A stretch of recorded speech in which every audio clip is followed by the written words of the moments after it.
भी प्रयास कर लें, जीत टीएमसी की होगी। टीएमसी सांसद डेरेक ओब्रायन ने की विनेश चंदेल की रिहाई की मांग, कहा चुनाव तक ईडी को राज्य से बाहर रखे चुनाव आयोग।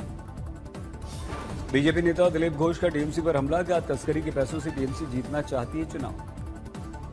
बंगाल में मेरा बूथ सबसे मजबूत कार्यक्रम में पीएम मोदी ने बंगाल के कार्यकर्ताओं में भरा जोश। दक्षिण दिनाजपुर में गृह मंत्री अमित शाह का भव्य रोड शो, बीजेपी उम्मीदवारों के लिए मांगे वोट। जनसभा के दौरान अमित शाह का उत्तर बंगाल के लिए बड़ा ऐलान, का बंगाल को विभाजित किए बिना गोरखा समस्या का समाधान करें। गंगारामपुर में अमित शाह का बंगाल में बाबरी मस्जिद को लेकर ममता और हुमायूं पर हमला, कहा बंगाल की धरती पर नहीं बनने देंगे बाबरी मस्जिद। बंगाल में राहुल का चुनावी शंखनाद, ममता और मोदी पर साधा निशाना, वोट चोरी का लगाया आरोप। बंगाल में राहुल ने टीएमसी के खिलाफ खुला मोर्चा, कहा बंगाल में बढ़ रही है बेरोजगारी, बंद हो रहे हैं उद्योग। पीएम ने किया दिल्ली देहरादून एक्सप्रेसवे का लोकार्पण, यूपी उत्तराखंड के सीएम भी मौजूद। दिल्ली से देहरादून जाने वालों के समय में होगी बचत, पीएम बोले हाईवे और सड़कें हमारे देश की भाग्य रेखाएं। पीएम ने एक्सप्रेसवे पर एशिया के सबसे बड़े वाइल्ड लाइफ कॉरिडोर का निरीक्षण किया, 12 किलोमीटर है वाइल्ड लाइफ कॉरिडोर की लंबाई। उद्घाटन से पहले मां आटकाली मंदिर में प्रधानमंत्री की पूजा अर्चना, विश्व शांति के लिए दुआ। सहारनपुर में पीएम ने भव्य रोड शो किया, सड़कों के किनारे लोगों की भीड़। देश की महिलाओं के नाम लिखे पत्र में पीएम का वादा, बेटियों को उनका अधिकार दिलाकर रहेंगे, 2029 तक लागू कर देंगे महिला आरक्षण, सभी दलों से बिल पास करने की अपील। संसद में पीएम मोदी और कांग्रेस अध्यक्ष खड़गे के बीच बातचीत, महिला बिल पर पीएम ने मांगा समर्थन। कांग्रेस अध्यक्ष खड़गे के घर पर विपक्षी दलों की बैठक, परिसीमन समेत कई मुद्दों पर होगी चर्चा। नोएडा में थम नहीं रहा मजदूरों का बवाल, कई सेक्टर्स में तोड़फोड़ हंगामा, अब तक लगभग 400 गिरफ्तार। नोएडा में हिंसा पर अखिलेश ने यूपी सरकार को घेरा, सरकार की नाकामी से सुलगा नोएडा। तमिलनाडु बीजेपी का घोषणा पत्र जारी, महिलाओं को हर महीने 2000 रुपए, 3 फ्री गैस सिलेंडर, ब्याज मुक्त लोन देने का वादा। तमिलनाडु पहुंचे नड्डा ने डीएमके को घेरा, परिवारवाद का आरोप लगाया, डीएमके ने महिलाओं, किसानों और मजदूरों का भरोसा तोड़ा। तमिलनाडु में आपका डीएमके को समर्थन, 20-21 अप्रैल को अरविंद केजरीवाल करेंगे स्टालिन के लिए रैली। झारखंड में जेएसएससी पेपर लीक मामला, लोक भवन में पहुंचा बीजेपी का शिष्टमंडल, सीबीआई जांच की मांग। पाकिस्तान में शांति वार्ता फेल होने के बाद ट्रंप ने पीएम मोदी को किया फोन, 40 मिनट तक बातचीत हुई। ट्रंप बोले हॉर्मुज खुला रखने और पश्चिम एशिया संकट समेत कई महत्वपूर्ण मुद्दों पर हमने बातचीत। पाकिस्तान में दूसरी अमेरिकन ईरान वार्ता होने वाली है, ट्रंप बोले हम ईरान से बातचीत के लिए तैयार, अगले 2 दिन में पाकिस्तान में फिर मिल सकते हैं। हॉर्मुज में अमेरिकी नाकाबंदी शुरू होती, जहाज बदलने लगे रास्ता, ईरान के ललकार, समुद्री एक्शन नाकाम, ट्रंप की चेतावनी, किसी को नहीं करने देंगे उगाही।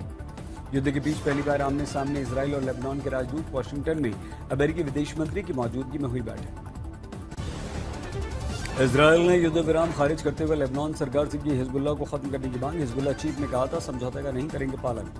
युद्ध के बीच इजराइल को बड़ा झटका, इटली ने इजराइल के साथ रक्षा समझौते रद्द किए, 2003 से चले आ रहे समझौतों को आगे बढ़ाने से इनकार किया। स्पेन के पीएम सैंचेज ने राजधानी बीजिंग में चीनी राष्ट्रपति से मुलाकात की, सैंचेज ने कहा मिडिल ईस्ट में अंतर्राष्ट्रीय कानून का सम्मान करें इजराइल और ईरान। ईरान को भुगतान करने वाली खबर का कतर ने किया खंडन, कहा भुगतान को लेकर कतर ईरान के बीच कोई बात नहीं हुई, डील की खबर अफवाह।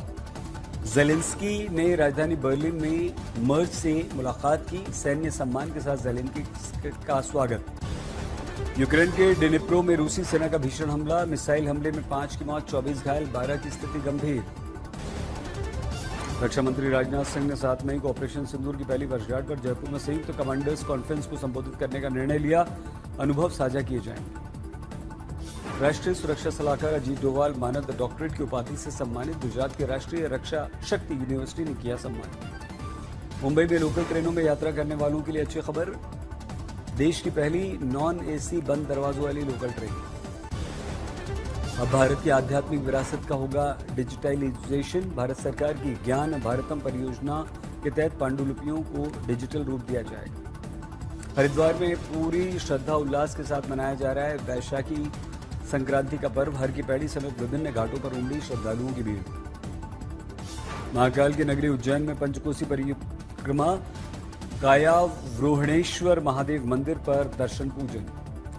मेघालय की राजधानी शिलांग में पारंपरिक शाद सुक मेमसिम उत्सव 3 दिन तक खासी जनजाति के धन्यवाद उत्सव में रंगारंग कार्यक्रम। असम में रोंगाली बिहू की धूम, गोलाघाट में लोगों ने बिहू डांस के द्वारा किया सेलिब्रेशन। जम्मू कश्मीर के भद्रवाह में स्थित गुलगंजा में भारी बर्फबारी, उमड़े पर्यटक। हर ओर दिख रही है बर्फ की मोटी चादर, बढ़ गई है ठिठुरन। दिल्ली एनसीआर में गर्मी का तांडव, दिन में तापमान पहुंचा 38.2 डिग्री सेल्सियस। केरलम में बढ़ती गर्मी पर चेतावनी, धूप से बचने की दी गई सलाह। श्रीनगर के विश्व प्रसिद्ध ट्यूलिप गार्डन में खूबसूरत फूलों के दीदार के लिए पर्यटक कर रहे हैं खरीदारी। हस्तशिल्प प्रदर्शनी का भी आयोजन। छत्तीसगढ़ के वेदांता पावर प्लांट में बड़ा हादसा, 10 की मौत, कई घायल। नासिक में यौन शोषण, ब्रेन वॉश, धर्मांतरण के गंभीर आरोप। आईटी कंपनी टीसीएस से जुड़े मामले में महिलाओं के साथ दुर्व्यवहार। नागपुर में धन दौड़े बाइक से भाग लेकर उड़ा चोर, सीसीटीवी के आधार पर पुलिस ने गिरफ्तार किया। नागपुर में आईपीएल सट्टेबाजी का भंडाफोड़, पुलिस ने 40 लाख बरामद किए। गाजियाबाद में कबाड़ की दुकान में आग, कड़ी मेहनत के बाद आग पर काबू। फरीदकोट में सराफा दुकान में धमाका, विस्फोट के